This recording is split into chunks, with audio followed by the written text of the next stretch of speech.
నమస్తే welcome to our channel. Ambati Rambabu ఆయన చూస్తే ఒక విషయం గుర్తుకొస్తుంది. ఆ జులై సినిమాలో ఇతను ఒక దొంగ, ఇతను దొంగతనం చేస్తాడు, అప్పుడే దొంగతనం చేసినటువంటి నిమిషంలోనే దొరికిపోతాడు అనేటువంటి ఒక డైలాగ్ ఏదైతే ఉందో అది కరెక్ట్ గా అంబటి రాంబాబుకు సూట్ అవుతుంది. సో ఒకవైపు పులివెందులలో డిపాజిట్లు కూడా కోల్పోయి వైఎస్ఆర్సీపీ క్యాడర్ ఏదైతే ఉందో బిక్కు బిక్కు మన సోషల్ మీడియాకు వెళ్లేదానికే భయపడతా ఉంటే ఈయన వచ్చి అక్కడెక్కడో పశ్చిమ బెంగాల్లో అది కూడా ఒక సర్పంచ్ ఎలక్షన్ లో రిగ్గింగ్ జరిగినటువంటి వీడియో ఏదైతే ఉందో ఆ వీడియోని తీసుకొని వచ్చి పోస్ట్ చేసి ఇది పులివెందులలో జరిగింది, ఈ పులివెందులలో జరిగినటువంటి రిగ్గింగ్ ఇది, ఈ విధంగా ఎన్నికలు నిర్వహించారు, ఈ విజయము కోయా ప్రవీణ్ గారు ఎవరైతే ఆ డిఐజీగా ఉన్నారో ఆయనకు అంకితం అని చెప్పి ఒక వీడియో పోస్ట్ చేశారు. చూద్దాం రండి ఆయన ఏం వీడియో పోస్ట్ చేశారు ఆయన ఎక్స్ లో. ఇదిగోండి, ఇది అంబటి రాంబాబు గారి ట్విట్టర్ అకౌంట్. అంబటి రాంబాబు అనేటువంటి పేరుతోనే ఉంది. ఈ జెడ్పీటీసీ ఎన్నికల ఫలితాలు కోయ ప్రవీణ్ ఐపీఎస్ కి అంకితం అని చెప్పి ఈ వీడియోని పోస్ట్ చేశారు.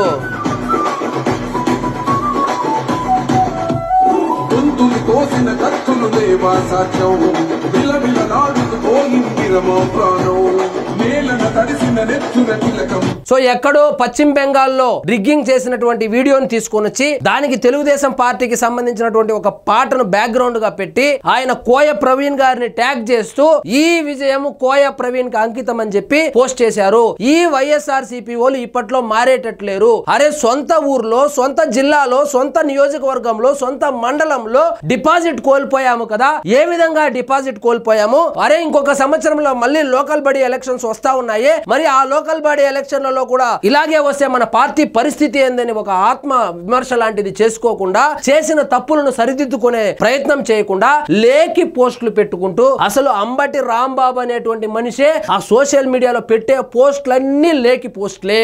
యా ఊరి సంతరా ఇదన్నట్లు వీళ్ళంతా వైఎస్ఆర్సీపీలో చేరినాక ఇట్లా తయారయ్యారా, లేకపోతే ఇట్లా వాళ్ళందరినీ పోగేసుకొని జగన్మోహన్ రెడ్డి గారు పార్టీ పెట్టుకున్నారో నాకు అర్థం కావడం లేదు. కానీ పొద్దున లేచినప్పటి నుంచి సాయంత్రం పడుకునేంత వరకు పెట్టే పోస్టులన్నీ ఫేక్ పోస్టులే. సో ఇలాంటి అంబటి రాంబాబు గారు లాంటి వాళ్ళని పెట్టుకొని జగన్మోహన్ రెడ్డి గారంట కళ్ళు మూసుకుంటాడంట. ఇంకా 3.5 సంవత్సరము కన్ను మూసుకొని కన్ను తెరవంగానే మళ్ళా ముఖ్యమంత్రి అయిపోతాడు, వైఎస్ఆర్సీపీ పార్టీ అధికారంలోకి వస్తుందని చెప్పి పగటి కళలు కంటున్నాడు.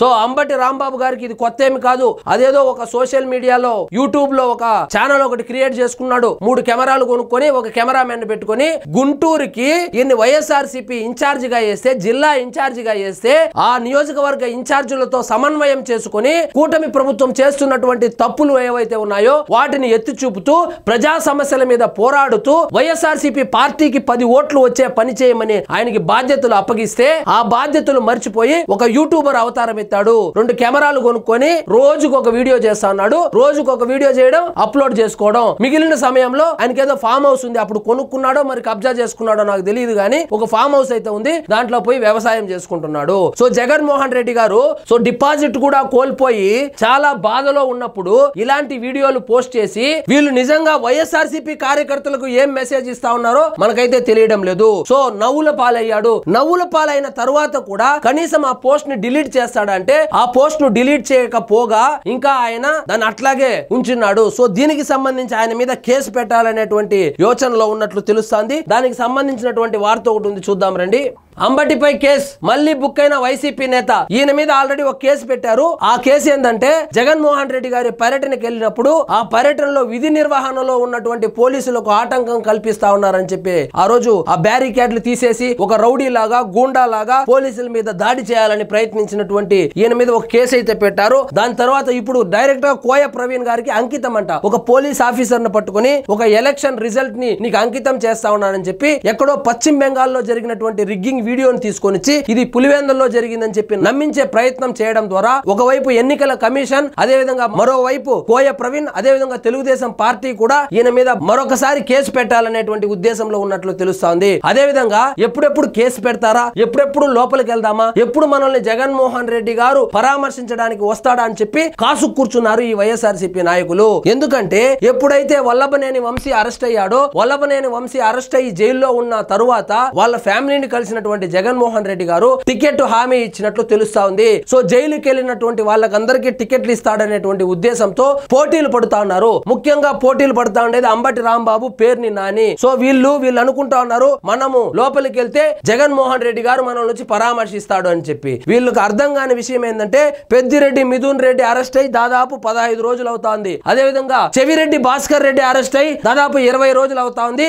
అసలు చాలా క్లోజ్ వీళ్ళిద్దరు. ఆయనకు ప్రధాన క్వార్టరీలో ముఖ్య వ్యక్తులు వీళ్ళని చెప్తారు కదా, వాళ్ళను పరామర్శించడానికి కూడా జగన్మోహన్ రెడ్డి గారు ఇంతవరకు వెళ్ళలేదంటే ఈ అంబటి రాంబాబును, పేర్ని నానిను అరెస్ట్ చేస్తే అసలు కనీసం పరామర్శ కాదు కదా, కనీసం ట్విట్టర్ లో ఒక ట్వీట్ కూడా వేయడు. కాబట్టి చాలా ఎక్కువ ఊహించుకుంటున్నారు అంబటి రాంబాబు గారు. అంబటి రాంబాబు గారు మీరు ఒక వ్యక్తి కాదు, ఆల్రెడీ ఒక మాజీ మంత్రిగా చేసి కూడా ఇలాంటి లేఖి పోస్టులు పెడతా ఉంటే జనాల్లో ఎలాగూ మీకు గౌరవం లేదు కాబట్టి ఇంకా దిగజారిపోవడమే తప్పితే దీనివల్ల పైసా ఉపయోగం మీకు గాని మీ పార్టీకి గాని లేదు. అదే విధంగా నిద్ర లేచినప్పటి నుంచి ఈ సోషల్ మీడియాలో ఏదో ఒక పోస్ట్ పెడతాడు, బూతులు తింటాడు. సో ఈయనకి సోషల్ మీడియా వాడడము వృత్తి అయిపోయింది. ఇప్పుడు యూట్యూబర్ అవతారం ఎత్తున్నాడు. ఈయన వృత్తి సోషల్ మీడియా యాక్టివిస్ట్ అయితే ఈయన ప్రవృత్తి బూతులు తినడము. ఆ కింద కామెంట్లలోకి వెళ్ళండి, పచ్చి బూతులు తిడతా ఉన్నారు. ఆ బూతులు గనుక వీళ్ళ ఇంట్లో వాళ్ళు గనుక చూస్తే నిజంగా ఇంట్లో నుంచి బయట పంపించేస్తారు ఈయన్ని. అయినా కూడా మారాడా అంటే మారడు. రేపు పొద్దున మళ్ళీ వస్తాడు, మళ్ళీ ఒక ఫేక్ న్యూస్ వేస్తాడు, మళ్ళీ బూతులు తిట్టించుకుంటాడు.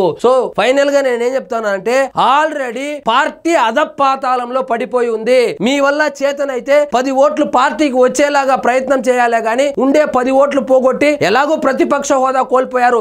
జగన్మోహన్ రెడ్డి గారు ప్రధానంగా అధికారం కోల్పోవడంలో అప్పట్లో పనిచేసినటువంటి మంత్రుల్లో ప్రధానంగా మన అంబటి రాంబాబు గారు కూడా ఉన్నారు. సో జగన్మోహన్ రెడ్డి గారికి ఈ విషయం అర్థం కాకుండా మళ్ళీ గుంటూరుకి ఏదో ఇన్ఛార్జ్ గా వేశాడు, గుంటూరు జిల్లాకో దేనికో. సో ఈయన్ని నమ్ముకుంటే జగన్మోహన్ రెడ్డి గారు నెక్స్ట్ టైం కూడా ప్రతిపక్ష హోదా కూడా వచ్చేటువంటి పరిస్థితులు లేదు. ఈయన ఎప్పుడు పార్టీకి డ్యామేజ్ చేయడమే కానీ పైసా ఉపయోగం లేదు ఈయన వల్ల పార్టీకి. ప్రెస్ మీట్ పెడతాడు, ఏందేందో మాట్లాడతాడు, ట్విట్టర్ కు వస్తాడు, ఏందేందో పోస్టులు పెడతాడు. అన్ని లేకి మాటలు, లేకి పోస్టులు. ఈ లేకి మాటలు, లేకి పోస్టులు పెడతా ఉన్నారనే కదా జనాలు చీకొట్టి ప్రతిపక్ష హోదా లేకుండా చేసింది. మళ్ళీ అదే పాత చింతకాయ పచ్చడి స్టంట్లు వేస్తే జనాలు హర్షించరు జగన్మోహన్ రెడ్డి గారు. సో ఇదండి ఈ రోజు మన టాపిక్. మీకు ఈ వీడియో నచ్చినట్లయితే లైక్ చేయండి, షేర్ చేయండి, ఛానల్ మాత్రం సబ్స్క్రైబ్ చేసుకోవడం మర్చిపోవద్దు.